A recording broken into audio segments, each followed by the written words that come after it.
बघितलं, हा पियुष कसा दिसतो, शाहरुख खान सारखा दिसतो. म्हणजे त्याला आवड आहे, शाहरुख खानचा खूप फॅन आहे, त्याचे मी स्टेटस बघत असतो.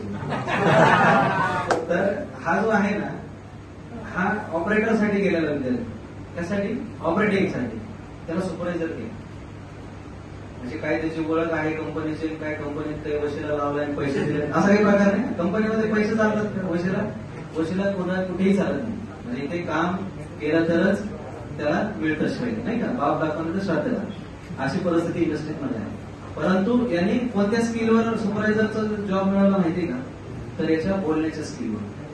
हा इंटरव्ह्यूलाच एवढा इंग्लिश छान बोलतो, त्याच्या बोलण्यावरून, त्याच्या प्रोनाउन्सिएशनवरून, कन्व्हिन्सिंग वरून त्याला कंपनीने ऑपरेटर सोडून सुपरवायझरचा चान्स दिला. आणि त्याच्या कंपनीमध्ये आपला मते म्हणून एक विद्यार्थी आहे, तो पण त्याच्या सोबतच आहे, तो पण तिथे सुपरवायझरच काम करतो. तर हा एकदम फ्रेश विद्यार्थी की त्याला पहिल्याच चान्स मध्ये सुपरवायझरची नोकरी मिळाली. आज खूप छान आणि आनंदात आहे आणि पूर्ण मार्केट